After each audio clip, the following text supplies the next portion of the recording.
I have a character called the Old Deacon, and I absolutely love the Old Deacon character. Several people do. Several people. But Old Deacons are great. They're just great. They really are. But anyway, so I have a character called the Old Deacon. So when I went on this cruise a couple of months ago, I was determined to do some reading while on the balcony looking at the water and the ocean. So I took my Bible. And I come across the story of Stephen. Well, I come across the story of when the deacons were first appointed. And, I had always heard about the stoning of Stephen, and Stephen was stoned and everything like that.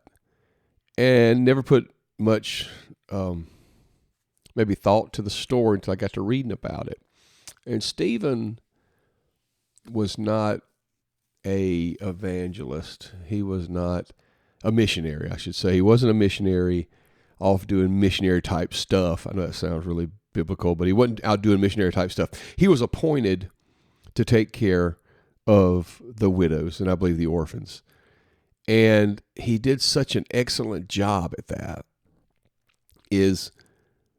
That's what got him stoned. He wasn't out making new converts. He was actually doing what the priesthood or what the ministry had asked him to do. And it really, we say it so often that, man, I heard something, I read something, it changed my life. This spoke to me because I have tried so many times to put myself in situations that I thought that I should be in, or groups, or a part of a group, inside church, outside church, whatever, that I felt like I should be in, while the whole time passing on legitimate God-type opportunities.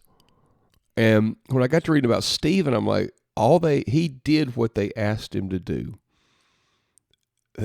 And he did it with such excellency that, okay, so it got him killed, right? But it got him in the book. I mean, he's in the Bible. The story of what he did's there. And I just come away with that like, Eric, there's so many opportunities to do things for God. And I have always tried to put myself in situations where I felt like that, oh God, it's going to sound bad, that my talents could help the Lord. And I've just never found a circle for that, So I come back off the cruise and I've just really put this story to heart that whatever the Lord asks me to do, I want to do. And if it's some kind of a ministry, let's do that. And so I was asked a couple of times to do some jail ministry stuff. And it's something I never would have put myself into. But I remember the story of Stephen. He was just asked to do something for the Lord or for the church or for the overall good. And he did it. And we have seen people be really touched in the jails. And I've taught a Bible study. And I never thought of myself as a Bible study teacher, but I did. I'm just trying to do what I can do. And I think if people will just keep your ears open and your eyes open, the Lord will give you opportunities to work for Him. It's probably not going to be what you want it to be to begin with. It may never be what you want it or feel like it is. But if you'll stick with it, God will use you. And it's just amazing that Stephen wasn't asked to lead service. He wasn't asked to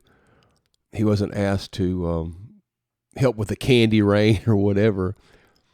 Stephen was the first leader of the women's department. He was asked to help take care of the widows, and he did it with excellency. And that's what I want to do. I want to do whatever. I want to pray and have a relationship enough to know that this is where I should be used. So take that to heart. Be an old deacon. Be an old deacon like Stephen. Don't get, the whole stoning thing doesn't excite me, just be honest with you. But doing something for God does. Yeah, that's what we're going to do.